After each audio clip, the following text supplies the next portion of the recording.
प्रायोजक है Dagru Seth jewellers, GM road near radio station. मदरसा हमीदिया की जमीन का मामला पहुंचा थाना। दोनों पक्षों ने रखी अपनी अपनी बातें। मामला नहीं सुलझने पर न्यायालय जाने का दिया गया आदेश।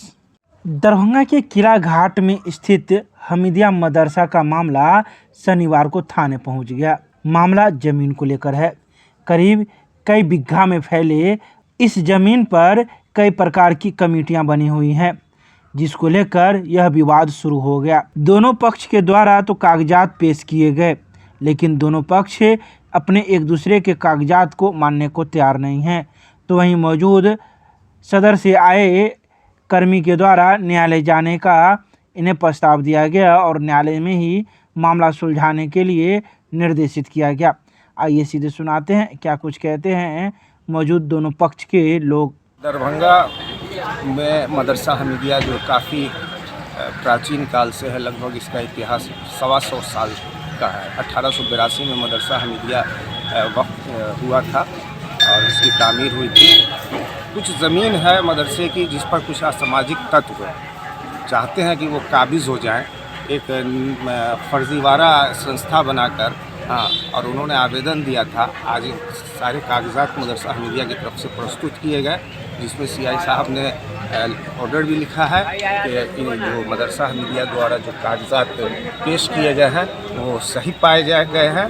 और बाकी अगर सक्षम न्यायालय में जाना चाहते हैं तो जाए। तो यहाँ से क्या, यहाँ तो हम लोगों को कह दिया गया है कि आपकी चीज़ है, आप पेपर के माध्यम से पूरा प्रतीत होता है ये मदरसा हमीदिया की चीज़ है। तो बना यहाँ से कहा गया कि ये ज़मीन मदरसा हमीदिया की है।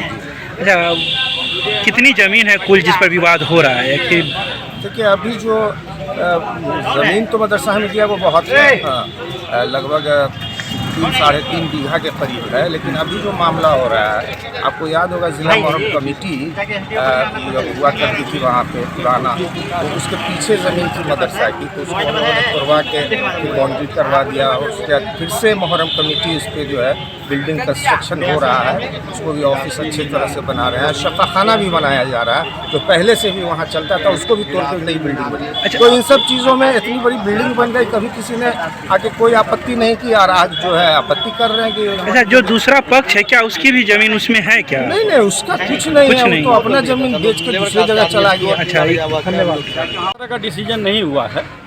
यहाँ पे मामला ये था कि कई संस्थान की वहाँ पे ज़मीन है। किस जगह? किला घाट में, किला घाट चौक पर मदरसा से सटा हुआ। तो मदरसा की जो ज़मीन है उस पर तो कोई आपत्ति नहीं है, किसी को भी नहीं, चूँकि हम लोग समाज के हैं, हमारे समाज का मदरसा भी है।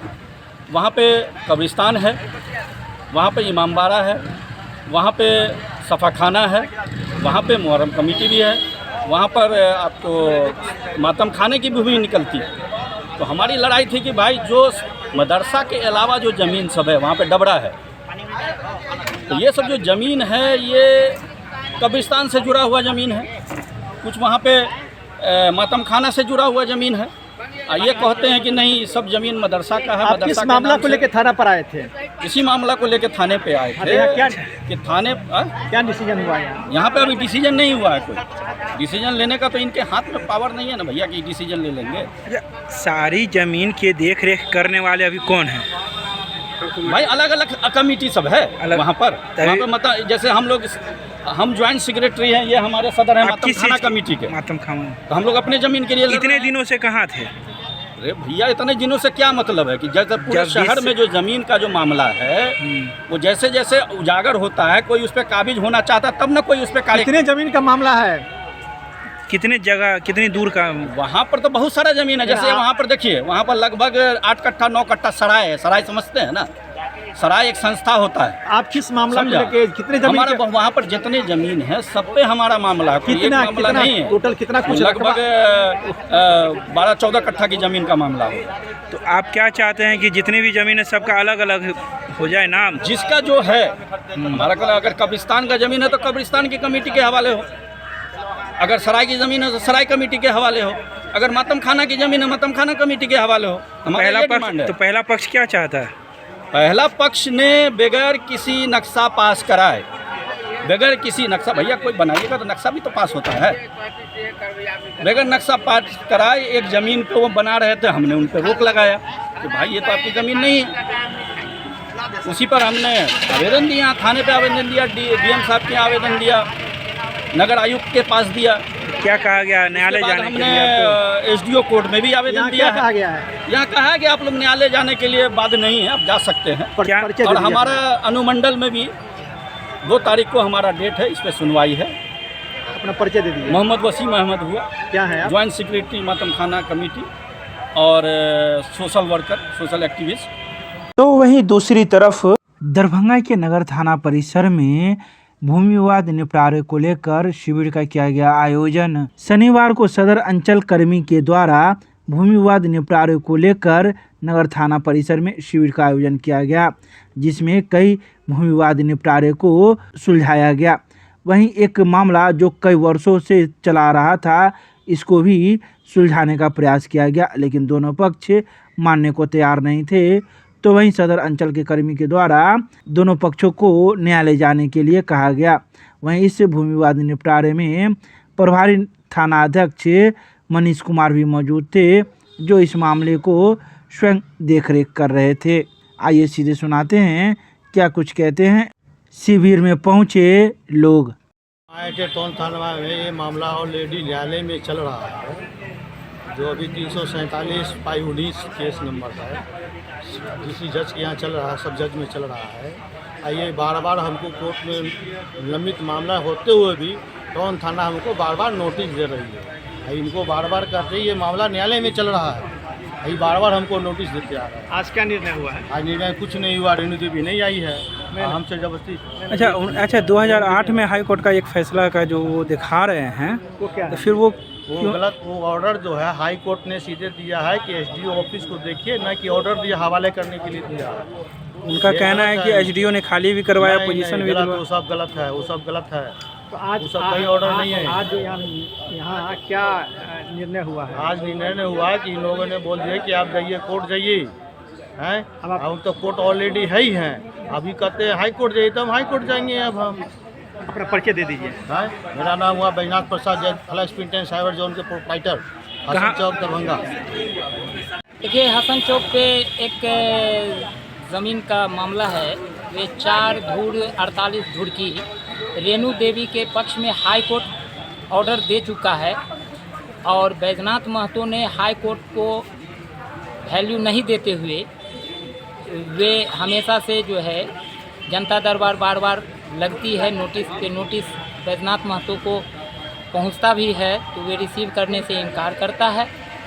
आज किसी तरह से उसको बुलाया गया, वे आया और कोई पेपर दिखाने से वे असमर्थ रहा, और रेणु देवी के पक्ष में सभी पेपर सीओ साहब के सामने प्रस्तुत हम किए हैं। आगे जो कार्रवाई मेरा हो- सवाल ये है कि हाई कोर्ट का निर्णय कब आया? हाई कोर्ट का निर्णय पेपर देखने के बाद ही हम बता सकते हैं। रेणु देवी के पक्ष में सारी डॉक्यूमेंट जो भी मतलब मोटेशन कितना दिन पहले, कितना साल पहले आया निर्णय? लगभग 15 साल। आप पक्षकार हैं, आपको जानकारी होगा हाँ, ना? हाँ। 15 साल कितने पहले। दिन पहले आया? ये समथिंग उसमें देखने से हम बता अच्छा। सकते हैं। जैसे अच्छा, इतने दिनों से कहाँ थे? इतने दिनों से क्यों नहीं खाली देखिए, करवाया? उनके हस्बैंड आकस्मिक इस घटना के कारण से वे उनको हार्ट अटैक या कोई तरह से उनकी आकस्मिक घटना हो गई। उसके बाद रेणु देवी बहुत कमज़ोर होने के बाद वे स्थान से कहीं अपने गंतव्य स्थान पे चली गई, और फिर उसके बाद वहाँ ताला उला लगा के छोड़ दी। जब ताला लगाने के बाद छोड़ दिया गया, तो उसके बाद कुछ दिन बाद पता चला जो अंदर से मकान को तोड़ उड़ के दुकान को खाली करके और स्थापित जो है, कितने दिन पहले? ये समथिंग आपको 2-4-5 साल पहले की घटना। उस समय भी आपने आवाज़ नहीं क्या उठाई? उस समय आप आवाज़ नहीं उठाए? नहीं, रेणु देवी अपील की थी कहाँ अपील की थी? और थाना में की थी। अच्छा, थाना से कोई कार्रवाई हुआ? बहुत सारा कार्रवाई के साथ साथ थाना एसडीओ साहब पोजीशन दिलवाए, 2-3 बार जो है रेणु देवी को पोजीशन वहाँ पे दिलवाए हैं। और उसके बाद रेणु देवी अपने खुद कमज़ोर हो गई, मानसिक रूप से बहुत कमज़ोर हो गई। तो फिर कैसे शट आउट होगा ये मामला? हम लोग रजिस्टर्ड एग्रीमेंट, शट आउट मामला तो कानून के साथ हम हैं, कहने का मतलब- कानून हमें शट आउट कराए। अच्छा, एसडीओ ने आपको पोजीशन दिला दिया? हाँ हाँ, फिर भी बाद में ये विवाद हुआ। ये डॉक्यूमेंट मेरे पास है। क्या नाम हुआ आपका? जी मेरा नाम हुआ श्याम कुमार सिंह। तो वो रेणु देवी आपको रजिस्टर्ड डीड हम बनाए हुए हैं। आप बनाए हुए हैं, जी जी रजिस्टर्ड। लेकिन मामला तो रेणु देवी के नाम से चल रहा है। हाँ रेणु देवी यहाँ आके अपना रजिस्टर्ड साइन करती हैं।